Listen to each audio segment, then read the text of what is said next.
जो बच्चा इंडस्ट्री की तरफ जाना चाहता है या एक क्यूमुलेटिव अपना कोई मैन्युफैक्चरिंग यूनिट करना चाहता है, वो बी फार्मा को सिलेक्ट करते हैं। एंड बी फार्मा के बाद बहुत सारे स्कोप हैं। जब हम क्वालिटी कंट्रोल की, क्वालिटी एश्योरेंस की बात करते हैं, मैन्युफैक्चरिंग की बात करते हैं, तो student opt for the B pharma. B pharm candidate is also pharmacist, और वो भी अपना वेंचर कर सकता है, अपना स्टार्टअप कर सकता है, अपना फार्मेसी का बिजनेस कर सकता है, रिटेल भी कर सकता है, होलसेल भी कर सकता है, सप्लाई चेन में आ सकता है। तो there are, you see, numerous lot of plethora opportunities are there. Universities में, इंस्टीट्यूट्स में बच्चों को पढ़ा देते हैं, बच्चे एग्जाम पास कर देते हैं। इंडस्ट्री कह रही है कि ये बच्चे इंडस्ट्री रेडी नहीं है, तो इंडस्ट्री में और एकेडमिक्स में एक गैप है। तो वो आप एज अ डायरेक्टर कैसे ब्रिज कर रहे हैं? आप अपने बच्चों को इंडस्ट्री रेडी कैसे कर रहे हैं? कि स्टूडेंट्स को जो हम यहाँ नॉलेज दे रहे हैं, एजुकेशन दे रहे हैं, पहले तो हमारा इंफ्रास्ट्रक्चर और हमारी lab facilities, we have sophisticated equipments like HPLC is one of the gold standard of the industry. जिस बच्चे को HPLC आता है वो इंडस्ट्री बड़े आराम से कंज्यूम करती है।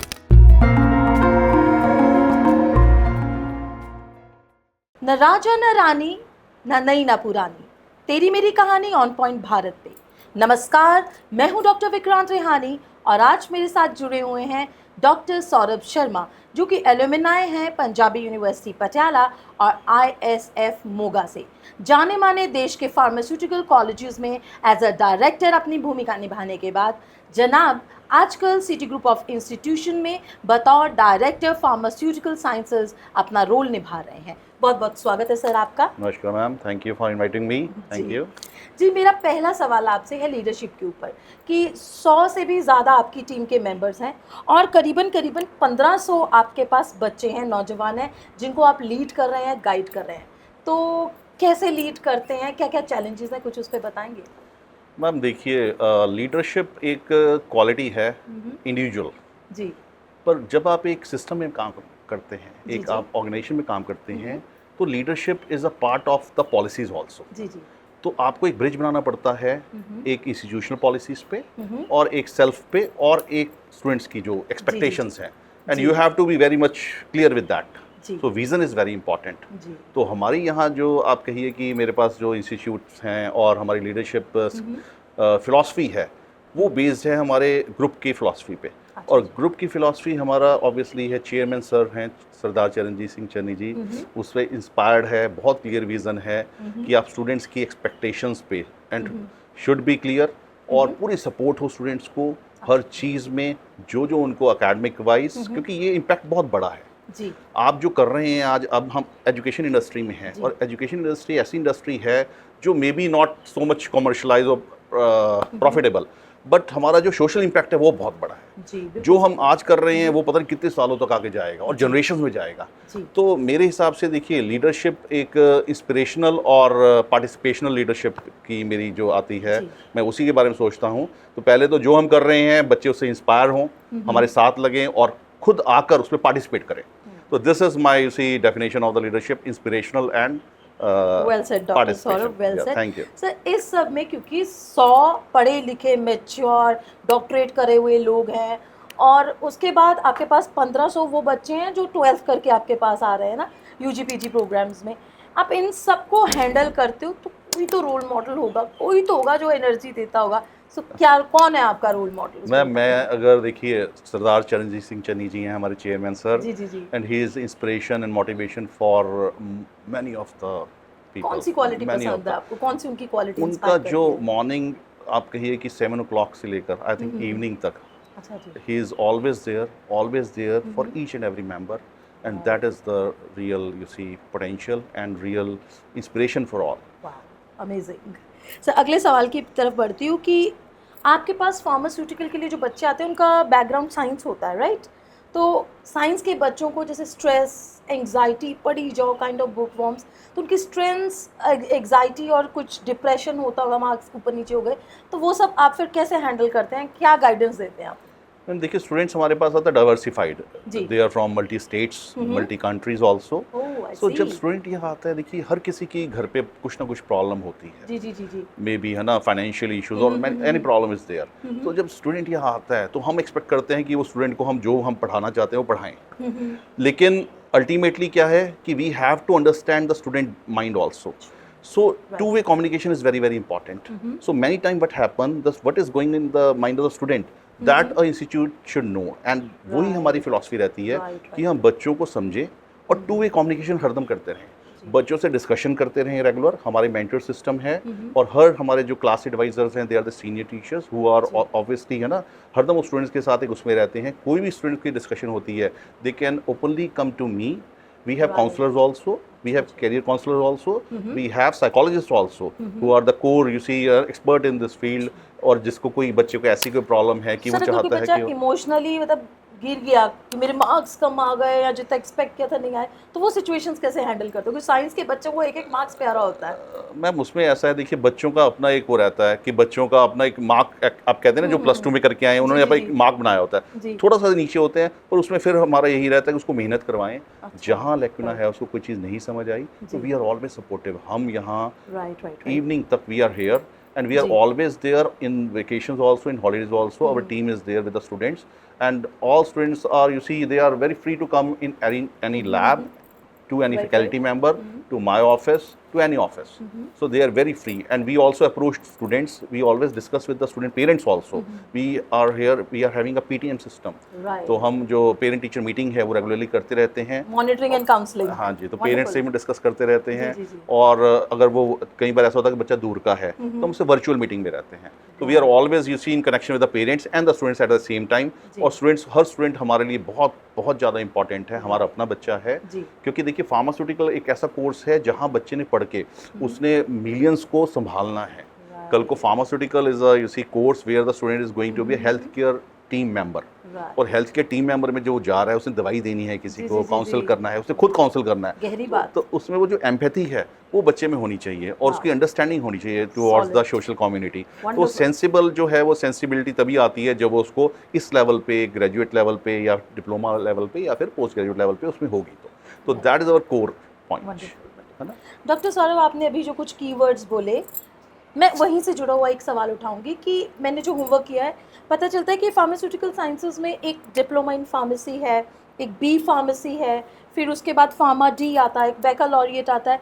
तो अलग अलग में क्या मतलब स्कोप अलग अलग होता है ग्रोथ का, कुछ उसके ऊपर बताएंगे हमें? हाँ मैम, बड़ा क्लियर है, क्योंकि बहुत बार ये होता है कि students want to do pharmacy but they are not very much clear कि व्हाट सॉर्ट ऑफ द, ना, they might be going for diploma और डिग्री या पोस्ट ग्रेजुएट या फार्म डी। बड़ा अच्छा कोर्स है ना। हमारे दर्शकों को देखिए, जो डिप्लोमा कोर्स है, the students who are, you see, after +2 want to go for business at a fast pace. 2 साल का कोर्स है, D pharmacy. They can go for hospital pharmacist also, and they have their own retail और wholesale pharmacy also. अपनी दवाइयां बेच सकते हैं, दवाइयां बेच सकते हैं आराम से, और हॉस्पिटल्स में जॉब मिल जाती है। और 2 साल का कोर्स है, and they can go after 2 years. 12वीं के बाद 2 साल की पढ़ाई और फिर 2 इयर्स, है ना। 3 मंथ्स की इंटर्नशिप होती है जो हॉस्पिटल्स में होती है, तो 2 इयर्स एंड 3 मंथ्स।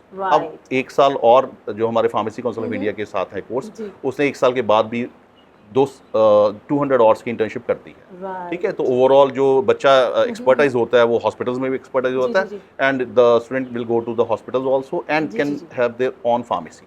तो ये बड़ा अच्छा कोर्स है डिप्लोमा फार्मेसी। जो बच्चा इंडस्ट्री की तरफ जाना चाहता है या एक क्यूमुलेटिव अपना कोई मैन्युफैक्चरिंग यूनिट करना चाहता है, वो बी फार्मा को सिलेक्ट करते हैं। एंड बी फार्मा के बाद बहुत सारे स्कोप हैं। जब हम क्वालिटी कंट्रोल की, क्वालिटी एश्योरेंस की बात करते हैं, मैन्युफैक्चरिंग की बात करते हैं, तो the student opt for the B pharma. And with the same B pharm candidate is also pharmacist, और वो भी अपना वेंचर कर सकता है, अपना स्टार्टअप कर सकता है, अपना फार्मेसी का बिजनेस कर सकता है, रिटेल भी कर सकता है, होलसेल भी कर सकता है, सप्लाई चेन में आ सकता है। तो there are, you see, numerous lot of plethora opportunities are there, है ना। तो बी फार्मा कैंडिडेट के लिए बहुत है। और बी फार्म फिर एडवांस करके वो क्या करते हैं, पीजी कर लेते हैं। तो पीजी करके if they want to go in R&D further, क्योंकि देखिए जो फार्मास्यूटिकल सेक्टर एक लार्जेस्ट सेक्टर है, both in terms of revenue and employment. तो जो इंडियन कंपनीज है, for example Sun Pharma is the top most company in India. अब Sun Pharma पूरी दुनिया में, ऐसा नहीं है सन फार्मा सिर्फ इंडियन मेडिसिन ही बना रही है, the supply chain is in whole world. तो वो जो सप्लाई चेन है, ऑब्वियसली वो मैनेज कौन कर रहा है, वो फार्मासिस्ट ही कर रहे हैं। They are the integral part of that company. Sun Pharma, I am taking one name, there are, you see, 12,000 units in India of the which are involved in this business. So there are a lot of job opportunities. Plus B Pharma candidates also this particular domain, they can also go for hospital pharmacist and clinical pharmacist also. और ये जो बैकलॉरिएट है, ये term बहुत उछलती है, इसके ऊपर कुछ बताएंगे? ये डॉक्टर साहब, उसमें देखिए ऐसा था, जब हम India pharmacy of the world है, राइट, इंडियंस जो कंपनीज हैं, इंडस्ट्री है, 70% 70% of the medicine all over world they are having that business, तो फार्मेसी ऑफ द वर्ल्ड है ना। लेकिन क्या था, इंडियन इंडस्ट्री में बहुत नाम था, पर जो हेल्थ केयर टीम्स में है वहाँ एक फार्मासिस्ट का, जो आप कहते हैं ना एक स्टैंड बाय, कि डॉक्टर्स हरदम आपके फार्मासिस्ट से ही पूछ के कुछ ना कुछ काउंसिल करेंगे या डिस्पेंस करेंगे, या ना they can give you see generic name and जो अब्रॉड में होता है, तो जो फार्मासिस्ट है वो दवाई देगा या वो दवाई की काउंसलिंग करेगा, कब लेनी है, कैसे लेनी है। वो इंडियन सिनेरियो में that culture was not much established before PharmD program, before PharmD program. अब क्या हुआ है, जब से ये प्रोग्राम इंट्रोड्यूस हुआ है, इस प्रोग्राम के बाद around more than 400 you see institutes in India, and they are tied up with the 300 bedded hospitals. अच्छा, ठीक है, तो जैसे सीधा वो हॉस्पिटल पे जाएंगे। 300 बेडेड हॉस्पिटल के साथ टाई अप है उनका, यानी कि हमारा टाई अप अगर Punjab institute of medical sciences के साथ है, ऐसे जितने PharmD इंस्टीट्यूट्स हैं उनको टाई अप करना पड़ेगा 300 बेडेड हॉस्पिटल के साथ। तो बच्चे अब टाई अप क्यों किया, क्योंकि बच्चा सेकंड ईयर के बाद बच्चे ने हॉस्पिटल में जाना है, ठीक है, ट्रेनिंग शुरू हो जाती है, second, third, fourth, fifth, six, तो वो इतना इंटेंसिवली क्लिनिकल एक्सपर्ट हो जाता है डॉक्टर्स की टीम में, कि डॉक्टर्स का एक तो कहते हैं ना कि नॉलेज होगी तो फेद होगा, पेशेंट का भी, कम्युनिटी का भी, बल्कि आपके पेरेंट्स का फेद भी तभी होगा जब आपकी नॉलेज होगी। आपके पेरेंट्स पूछेंगे मेरा सर दर्द हो रहा है, अगर आप गलत दवाई बताओगे, गलत तो बताओगे, तो they will not rely.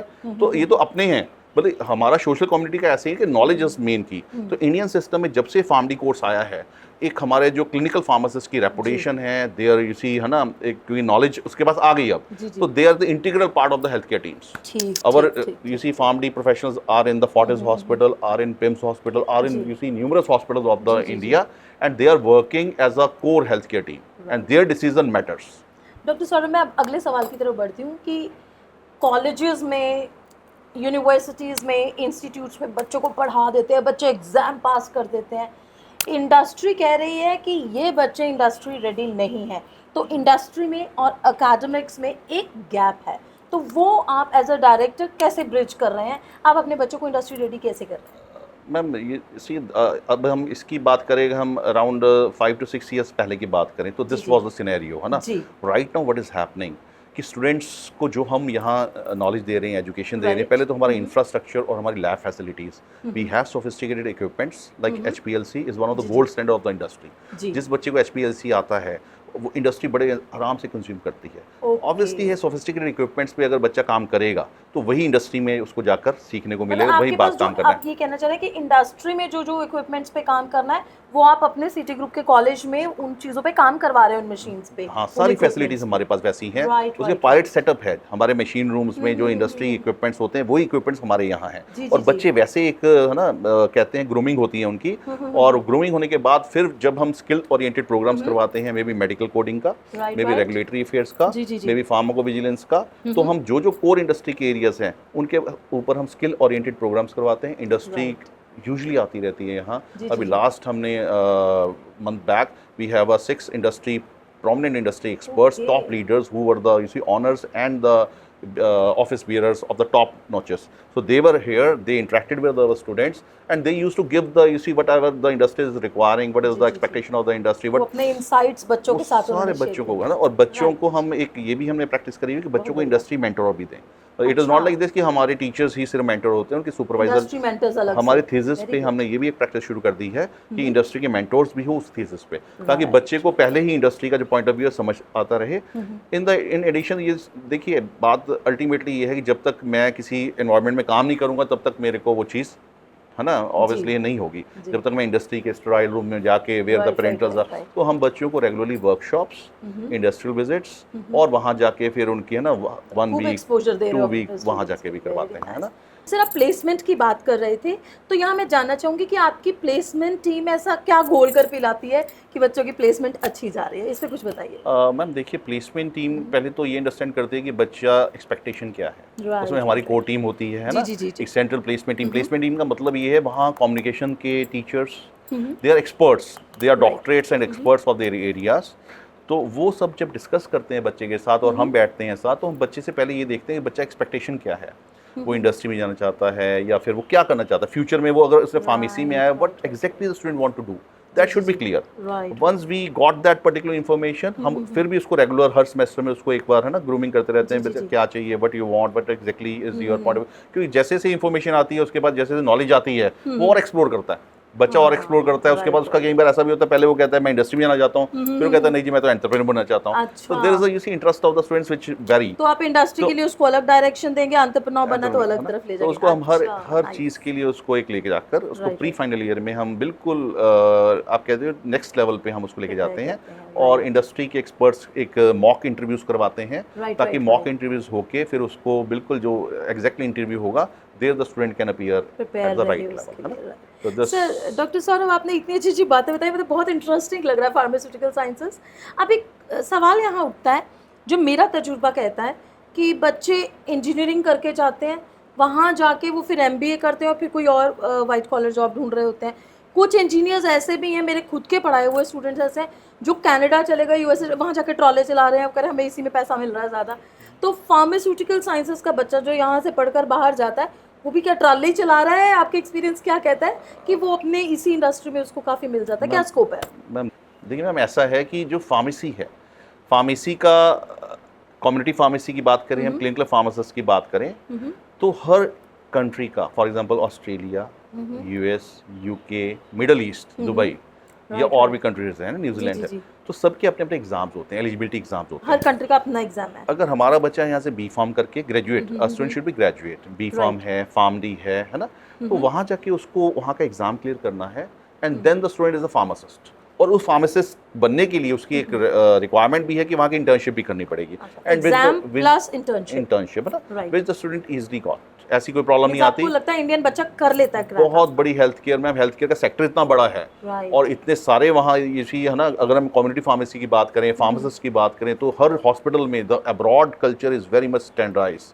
Likewise in India also, हमारे यहाँ मल्टीनेशनल हॉस्पिटल्स हैं, है ना, हमारे यहाँ अपोलोज हो गए, है ना, और PGIs हो गए, एम्स हो गया, या और भी जितने भी हॉस्पिटल्स हैं, फोर्टिस है, मैक्स है, सारे हॉस्पिटल आप देखिएगा फार्मेसी की जगह क्या है, फार्मेसी हर फ्लोर पे एक फार्मेसी होनी चाहिए, and pharmacist are there, and so Indian culture और abroad culture they are at same level right now.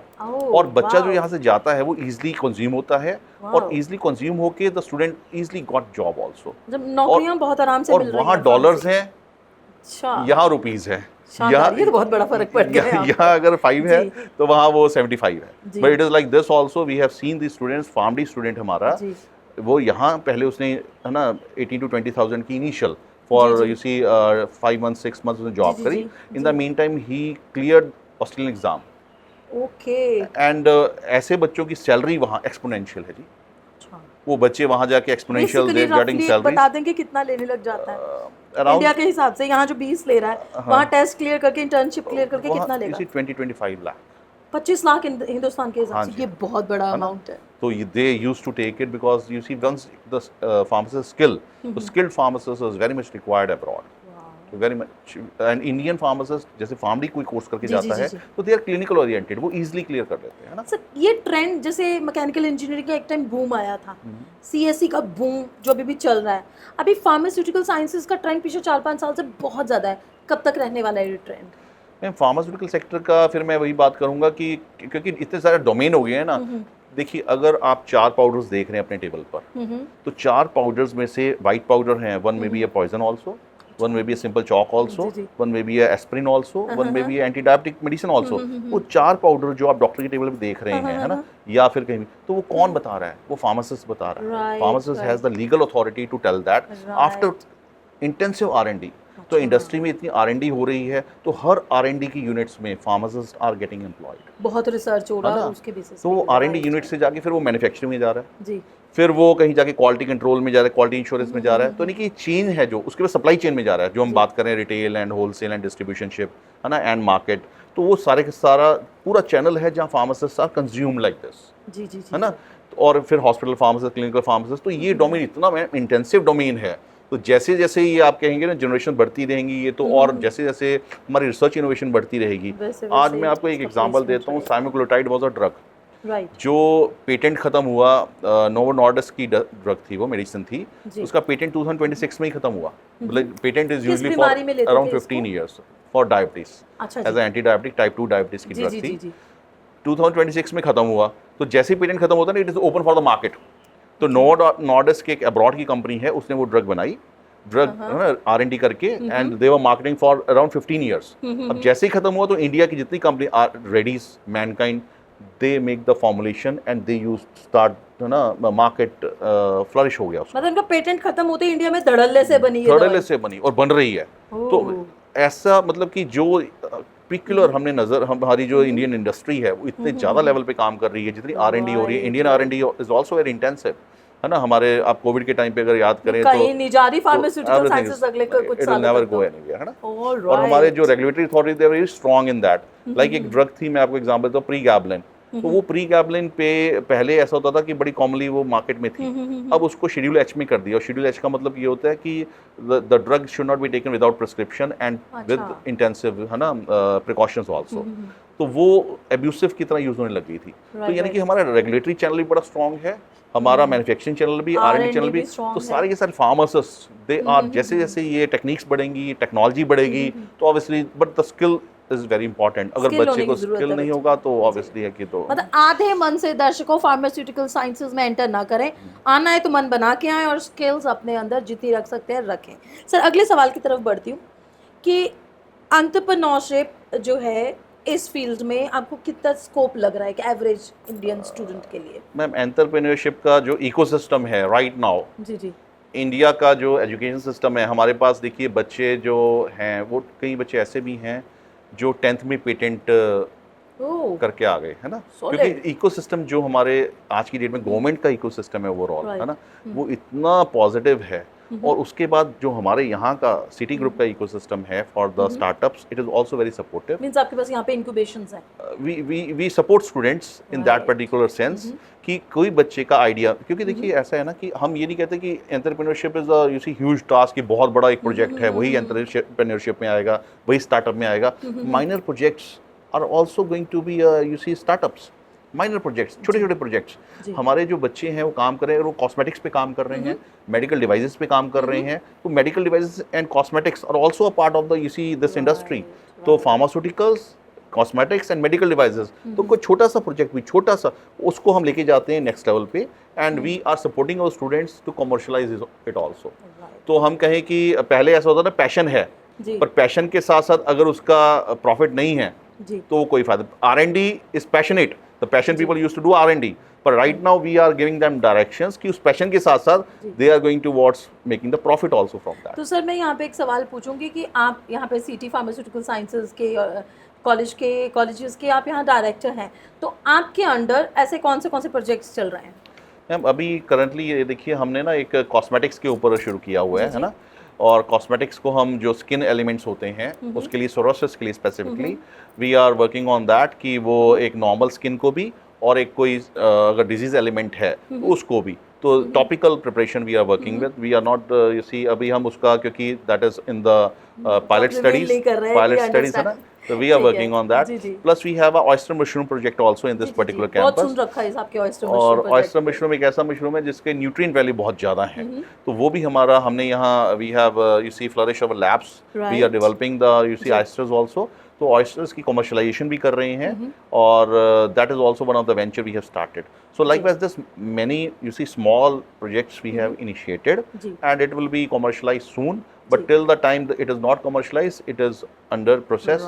In addition to that, in the medical devices, because you see right now what is happening, medical devices is coming under the regulatory authorities। अभी last 3 years back it is under the regulatory authorities। अब कोई भी, अब हम कहते हैं ना, पहले तो pacemaker is medical device, but ऐसा होता था कि गली गली में कहीं गॉज बन रहा है, कहीं, है ना, जो कॉटन्स हैं या जो भी मेडिकल रेलेवेंट चीज़ें हैं वो मैन्युफैक्चर होती है। अब सारी सब रेगुलेटरी के अंडर आ गया, तो वो एक ऐसी चीज़ है जहाँ पेटेंट्स बहुत हो रहे हैं। आप डिवाइसेस की, है ना, maybe we have multiple patent, we have filed patents, we got that patent also अच्छा, for the medical devices. very तो nice. medical devices का पेटेंट करके फिर उसका जो स्ट्रक्चर है वो बनाकर फिर उसकी हम we are working on that project also. Doctor Saurabh, मैं आपसे ना अब बड़ा ब्रीफ आंसर चाहूँगी इस टॉपिक पे।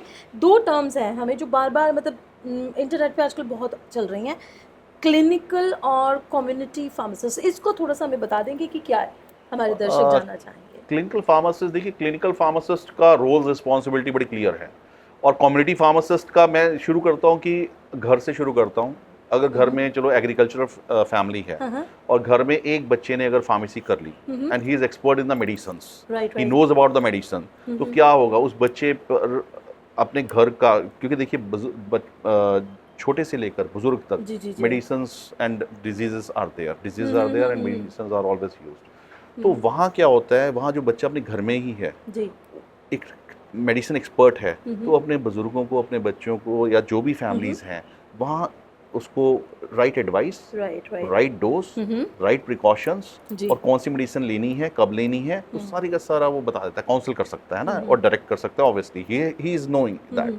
सिमिलरली उसकी कम्युनिटी है जो अब नेबर्स हैं या उसका है ना, तो ही इज ऑलवेज, अगर उसकी नॉलेज है तो it should be utilized and it is utilized usually. तो एक रिस्पॉन्सिबल, एक वो आ गया, एक पिलर आ गया रिस्पॉन्सिबल एक कम्युनिटी में कि भैया वो फार्मासिस्ट है and he knows about this, and usually our students we usually got our messages on phone कि ये दवाई ले लें from our relatives, and our students usually get, तो वो community है, community का बहुत बड़ी है। community किस level पे हम लेके जाना चाहते हैं, maybe on the you see management of the healthcare camps और है ना counseling to the patients, in addition to that जो clinics हैं या hospitals हैं, अब ये हो गया, देखिए रेगुलेशन एक आई है, फार्मासिस्ट की डेजिग्नेशन भी अपग्रेड हो गई है, they are known as pharmacy officers right now, pharmacy officers, and in the hospitals itself what is happening, there are the position of joint directors of the pharmacy.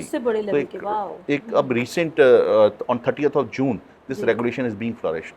So likewise there's a clinical pharmacist dogma is flourishing a lot, and the dependency on the pharmacist is obviously increasing, and you see the community is knowing about it ki what has to be, who is the pharmacist and what sort of the knowledge is having, but knowledge is very important. The persons who are gaining knowledge, they are invaluable. Knowledge की बात की, आप pharmaceutics के ऊपर और pharmacist के ऊपर बहुत बता रहे हैं। ग्लोबली और ख़ास करके एशिया और हिंदुस्तान जैसे देश में हर किसी के पर्स में दवाइयाँ होती हैं, दवाई दवाई दवाई, कोई भी ये दवाई खा लो, ये खा लो। तो मेडिसिन को हम लोग किस तरह से ट्रीट करते हैं, उसके ऊपर आप क्या कहेंगे? मेडिसिन में मैं इस पे ज़रूर बात कहूँगा कि 3 R's usually discuss about these in the clinical, 3 R's है ना, principle, that is first is respect whatever your doctor is telling, whatever your pharmacist is telling you. And respect means respect your dose, whatever the dose they have told you, whatever the for what duration, 2 दिन खा के हट मत जाओ अपने for पूरा duration. If antibiotic है वो 6 दिन लेना है तो लेना है, ऐसा नहीं 2 दिन में ठीक हो गया तो 2 दिन के बाद मैं उसको छोड़ दूंगा, नहीं जी, आप पूरा उसका टेन्योर करो, अदरवाइज वो डिजीज दोबारा रीकरेंस हो जाएगी, रिलैप्स हो जाएगा और वो दोबारा दिक्कत होगी, है ना, वो दोबारा दिक्कत हो सकती है। तो वो जरूर करें जो डॉक्टर और फार्मासिस्ट बोल रहे हैं, उनके वर्ड्स को चाहे लिख लीजिए, अपना नोटपैड ले जाओ जी। नहीं, कई बार ऐसा होता है कि समझ में नहीं समझ आता, तो हम कहते हैं या डर होता है, तो अपनी एक कम्युनिकेशन जरूर रखिए डॉक्टर से, और ask question from the pharmacist. ऐसा नहीं कि दवाई ले लिया, पैसे दे दिए और मैं आ गया, नहीं जी, उनसे पूछिए आप कि अच्छा ये डोज है, कब लेनी है, किसके साथ लेनी है, खाने से पहले, खाने के बाद, है ना। The second is the restrain. Restrain means have control on yourself, don't take self medications. अब ये होता है घर में दवाइयाँ पड़ी रहती है ना, ये खा लो दवाई, खा ली, और कई बार ऐसा भी होता है एक्सपायरी भी somebody used to take ना मेडिसिन, तो उसके कारण कितना फार्माकोविजिलेंस हमारा एडवर्स ड्रग रिएक्शन है उसके कारण हो जाता है। Many times it also happens, expired दवाई खाने से रिएक्शन हो जाता है, दर्शकों को इस बात को भी याद रखने की जरूरत है ना जी। प्लस सेल्फ मेडिकेशन में ये भी आता है, कई बार एंटीबायोटिक्स भी self medications people usually take, है ना। तो जो self medication, that is a huge problem in India. Second is the multi pharmacy, poly pharmacy हम बोलते हैं उसको, कि हम कोई बुजुर्ग हैं, एक दवाई ले रहे हैं, मे बी डायबिटीज है, साथ में उनको कोई कार्डियोवास्कुलर प्रॉब्लम है या उनको बुखार हो गया, है ना, साथ साथ वो हो गया, तो मल्टी ऑब्वियसली अब यू सी हो जाता है। तो वो क्या करते हैं, एक दवाई ले रहे हैं, उसके दूसरी दवाई भी ले ली, तीसरी दवाई भी ले ली, और वो दवाई ऑब्वियसली जब शरीर में जाएंगी तो दे आर केमिकल्स ऑब्वियसली, है ना, maybe chemicals, maybe herbs, so they are like this. तो ये जो चीज़ें हैं, restrain yourself, do not over use any medicine. कई बार ऐसा होता है हम सोचते हैं चलो 1 डोज ले लो या 2 डोज ले लो, डॉक्टर ने एक डोज Right, बताई है तो हम right, ले right. लेते हैं, क्या तो जल्दी ठीक हो जाएंगे। नहीं जी, है प्रिकॉशन, है प्रिकॉशन। जितनी कही है उतनी ही दवाई उतनी ही लेनी है, लेनी है। रिस्ट्रेन। Obviously, और तीसरा if they are, you see, giving you life, they may be a poison at the same time also. If you are taking it on the wrong time, or maybe overdose, or maybe है ना, मतलब जो without doctor और any precaution. Pharmacist ने लिख के दे दिया उसके लेफ्ट राइट नहीं जाना, चुपचाप चलो उसी के बिल्कुल ऊपर। बिल्कुल बिल्कुल है ना? तीसरा आर तीसरा आर है रिपोर्ट। जी, if you are feeling something that अच्छा ये हो गया है, The आपने कुछ reaction, दवाई शरीर खाई को थी, कुछ तो अच्छा नॉर्मली लग नहीं रहा है। होता था, लेकिन Right, आपको कुछ right. उससे ऐसा रिएक्शन लगा है हाँ, हाँ, कि हाँ। मेरे को ना कई बार there are, you see, some Rash हो गया रैशेस कुछ, हो गए हैं right, ना, right. तो the skin is, you see, erupted और something like that, report, immediately report Immediate report. to your doctors, to your pharmacist, and they will be, you see, taking needful action. Right. And otherwise क्या होगा कि आप report नहीं करेंगे तो वो maybe it may increase दिक्कत also. आएगी, It right. may increase also. गहरी तो बात। रिपोर्ट, अगर ये चैनल सही चलता रहे, जी। अगर कम्युनिटी के जो हमारे है ना सब ये फॉलो करें, तो obviously है कि it will be complied, Right. and the, you see, cost effectiveness of the medicine will also जी। reduce, and it will be better for the society. Yeah. Doctor साहब, इतनी भारी भारी बातें आपने, इतनी इन्फॉर्मेशन दी और बहुत इंटरेस्टिंग खबरें भी आपने बातें बताई जो हम सबके काम आने वाली हैं। अब एक रैपिड फायर करते हैं आपके साथ, तो छोटी मगर मोटी बात होगी। सो आपके हिसाब से हिंदुस्तान की सबसे पुरानी मेडिसिन कौन सी है? मैम सबसे पुरानी देखिए, ऐसे तो जो हमारा ट्रेडिशनल सिस्टम मेडिसिन है ना, जी जी तो वो आप कहिए कि आयुर्वेदा से बेस्ड था, है ना। जी जी उसके बाद एलोपैथिक जब chemical were evolved and it is there, है ना। पर आयुर्वेदा में भी जब हम बहुत पुरानी की बात करें, संजीवनी बूटी जो है जी। वो उसको कोई सबसे पुरानी है। तो हमारे ठीक है। ग्रंथों में सबने वही, जी, है ना, तो संजीवनी संजीवनी सबसे बूटी, पुरानी आपके और इट इज अ हिसाब से। Live example where, Right. है ना, जो उस बूटी ने व्हाट मिरेकल दैट हैड, जी जी है ना। सर, अगले सवाल की तरफ बढ़ती हूँ कि एक मेडिसिनल प्लांट जो हर घर में होना चाहिए, कौन सा है वो? मैम देखिए, हर घर में तो नॉर्मली ऐसा होता है कि मेडिसिनल प्लांट से रेदर हम कहेंगे कि वो होना हमारे, देखिए, फूड हैबिट में आ गया। जी, जैसे जी। हल्दी है जी ना, टर्मरिक है, जी, इट जी। Is very good for health, हमने उगाएं और अपना हल्दी को यूज करें, राइट सर। है ना। देयर आर मल्टीपल प्लांट्स, जी, मतलब जी। एक नहीं है, बहुत सारी चीजें हैं तो ऐसी, एक दो हमारे दर्शकों के लिए बता दें। है ना। एक तो हल्दी का पौधा हम जरूर हाँ, उगाएंगे, तुलसी और मैम, तुलसी, तुलसी का पौधा, जी तुलसी हाँ, वैसे भी बहुत सारे, गला खराब में मुझे याद है माँ ज्यादातर तुलसी की चाय ज्यादा ना, बोलती हैं। तो तुलसी हरदम बहुत अच्छे उसके Right, इंग्रेडिएंट्स right, हैं, right. एंड ठीक, दे आर ठीक, ठीक। Both very good. सर अगले सवाल की तरफ बढ़ती हूँ। घर में बच्चा खेल रहा है, उसे चोट लग गई, तो घर में जो माँ बैठी है वो फार्मासिस्ट नहीं है, डॉक्टर नहीं है, तो वो फर्स्ट एड में सबसे पहला क्या करे, क्या लगाए बच्चे को जो ब्लीडिंग रुके एक बार, फिर doctor ma'am bleeding, for example अगर नेजल ब्लीडिंग भी हो गई है, जी जी देयर इज, इसी जो चाय पत्ती होती है, जी जी चाय पत्ती, हाँ हाँ टी, जी जी टी को आप उसके ग्रैन्यूल्स ले लो, हाँ, हाँ। और अगर आप वहां लगा देंगे, थोड़ा सा नोज पे भी लगा देंगे, तो ब्लीडिंग एकदम रोक देगा, कहीं भी मीन्स यहाँ चोट लग गई तो उस ब्लीडिंग चाय रोक पत्ती देगा। लगा, ओह, छोटी है, वाओ। ये नहीं कि बहुत बड़ी जी, वो जी, जो जी। है ना इंजरी हो गई जी, उस जी, पे जी। लगाएंगे तो it may lead to the, you see, unhygienic also, अच्छा, अच्छा। क्योंकि उसमें है ना जी, जी, ग्रैन्यूल्स है। पर अगर छोटी मोटी कोई ऐसा हाँ, खून आ कट वट तो लगे आप तो उस पे चाय पत्ती रखोगे वाओ, तो बहुत एकदम अच्छी बात सोख बताई। लेगा, और वो जी, जी। स्टॉप कर देगा, बिल्कुल जी, ब्लड जी। स्टॉप कर देगा। जेन ज़ी के बारे में क्या कहेंगे आप? Gen Z is, ma'am, very smart. Our students, we obviously we are, when we are coming to the institutes, when we are coming to the college, तो हम यहाँ एक कहते हैं ना, बच्चे आते हैं घर से एक joyful माहौल में, जी जी and they want to be joyful, they want to learn something innovative.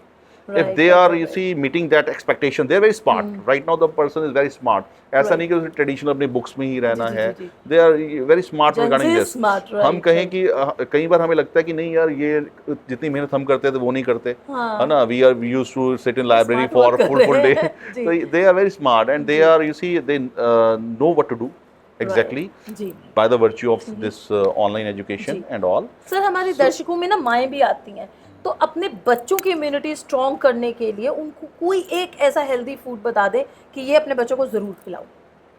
Ma'am apple is the, you see, जो फ्रूट्स हैं, है ना, फ्रूट्स आर Apple, वेरी जी, keeps the doctor apple away. They keeps the doctor जी away. जी ऐसी बहुत सारी चीजें हैं जी। हमारी फूड हैबिट्स में। अगर न्यूट्रिशनल वैल्यूज की बात करें जी। तो लॉट ऑफ थिंग्स, बट जी। Apple and banana is also very good ma'am. Right. Banana is good for the immunity also, and Apple apple is and also at the banana. Same time. जी, जी। So apple और banana जरूर लें। और जी। बनाना का ये भी होता है मैम, जब ग्रोइंग एज होती है तो you see when the persons are going to gym also, जी। They used to take this banana. Okay. It is very good for health and for replenishment also. जी, एक हल्का फुल्का सा सवाल ले लेते हैं।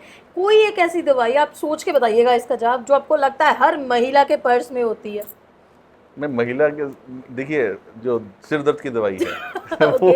वो हर किसी की होती है, महिला क्या और है ना पुरुष मैं क्या, जी, मेल जी। क्या, वो सभी जी। के उसमें होती है। सर दर्द की दवाई है, बड़ी कॉमन सी है, तो लेकिन ये सबके पास मिलेगी इंडिया में आपको। Dolo Right. Dolo is very common जी, राइट नाउ, जी, but everybody used to keep it, not taking, but रखते हैं for safe some of the side के condition, लिए। for ji, some ji, of the ji, condition, है ना? जी सर, अगले सवाल की तरफ बढ़ती हूँ कि आपको क्या लगता है इंडिया में जो एक फार्मासिस्ट है वो एक अंडर वैल्यूड है, या आपको लग रहा है कि आने वाले समय में चीज़ें ठीक हो जाएंगी? ये जाते जाते आखिरी सवाल ले रही हूँ आपसे। Ma'am, pharmacist right now, you see, it is a shining star. Ji. Hmm. Pharmacist का जो field है अभी, you see, AI is integrated in the pharmacy education ji also. जी, अच्छा ये Right now, what is happening as the AI field is, you see, evolved a lot in pharmacy syllabus. In first year, the student will get knowledge of first semester itself. The student will get knowledge of Python. In the upcoming semesters, the student will get in knowledge about the computer operation system and machine learning. In the upcoming Alright. semester, the student will get knowledge about the AI and pharmaceutical sciences. Then another Blend करके, upcoming semester, right. AI and clinical research. And the last semester, the student will get the information about the AI ethics to be utilized in the society. Right, So right, likewise, this the pharmaceutical education is integrated with the AI. So अब जैसे जैसे हमारी skills बढ़ रही हैं, है ना, और जैसे जैसे एक रिक्वायरमेंट बढ़ रही है, तो ऑब्वियसली है जो कंजम्पशन है वो भी बढ़ेगी। तो जो integration with the system is very much important. तो जैसे जैसे हम, क्योंकि फार्मेसी में एक फ़ायदा ये भी है कि हमारे सिलेबसेस भी रिवैम्प होते रहते हैं, चेंज होते रहते हैं, और टाइम के साथ उसको चेंज करना ज़रूरी है। And when we are going with the time, then there is no question of stopping.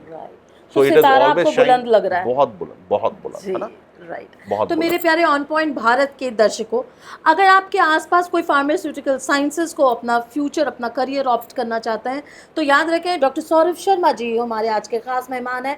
उन्होंने आज डिक्लेयर कर दिया कि फार्मास्यूटिकल साइंसेज का तारा बुलंद है। उम्मीद करती हूँ आप आज के इस इंटरेक्शन को याद रखेंगे, क्योंकि तेरी मेरी कहानी इंटरेस्टिंग तभी होगी जब आप चौकन्ने रहेंगे। धन्यवाद। धन्यवाद।